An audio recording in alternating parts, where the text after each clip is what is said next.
So, Maleficent Mistress of Evil is a terrible title. If they wanted a title for this movie, they should just call it Maleficent 2. Because Maleficent Mistress of Evil is absolutely terrible.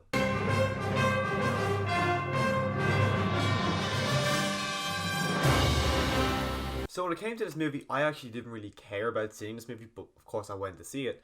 But leaving it, I wasn't really pleasantly surprised about this movie itself. I was just more surprised that I enjoyed this movie a lot more than the first. Now, as you can see, I do have the Blu-ray of the first because I watched it. The first time I watched it, I actually really did enjoy it. But every time I rewatch it, it goes down a lot. So that's why I'm not really a fond of the first, just because I enjoy it. The first time I seen this movie, I enjoyed it more than Sleeping Beauty. But every time I watch it, it goes down a lot. And I think that's what's going to happen with this movie, because I somewhat enjoyed it and seeing it the first time. I think if I watch it again, it's just going to keep going down, which that's how I imagine my opinion on Maleficent 2 is going to go as it goes gradually down. One of the best things about this movie is the visual effects. They are absolutely stunning. There's a lot of scenes that if you took a picture of it, it's stunning. You could nearly put it on your wall. It looks that good, especially with the waterland creatures inside the forest, like all the fairies and all them. They are stunning. And there's this opening scene where all these flowers blooming, and it is gorgeous. This movie, I didn't expect it to be as nice as it was, because I know the first one, there was elements that were nice, but majority of it, I think it was very bland. But this movie is very colourful, and it's absolutely stunning. And as well on that, with the stunningness, the third act of this movie is absolutely mad. It's not, when I went into this movie, this is not the kind of third act I was expecting, but it's colourful, it's stunning, it's action packed. I never thought Maleficent 2 would have such an action packed finale, but the finale of this movie was the best part of it for me. I really did enjoy the finale.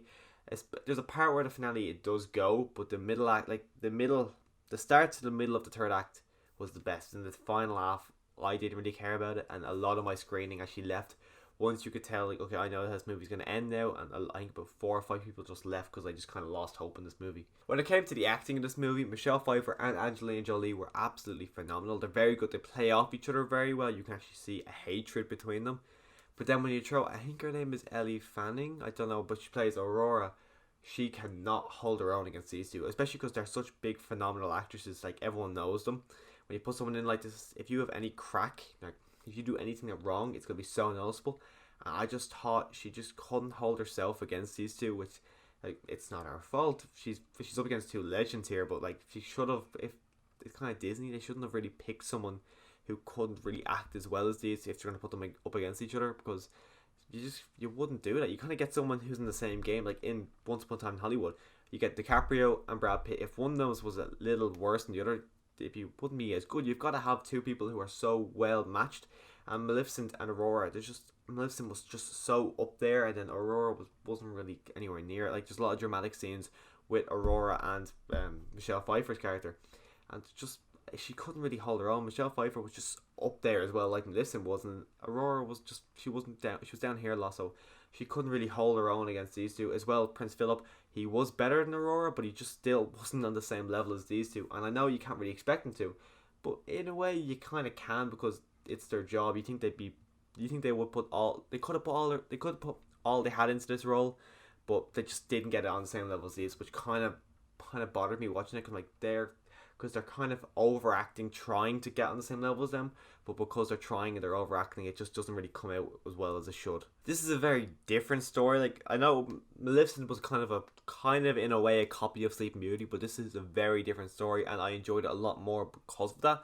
That's why I think I prefer Maleficent 2 over Maleficent 1. I'm not saying Maleficent 2 is a good movie, I'm just saying I prefer it more than Maleficent 1. But there is elements that I did enjoy, like the whole, I don't know, I can't remember what they're calling, they're Dark Frey they call themselves, but I actually did enjoy their characters, especially, I can't remember his name, but he plays Doctor Strange's pal in Doctor Strange, and he plays Scar in the latest Lion King. He's very good in this role. He kind of demands every scene he's in, and I do enjoy him.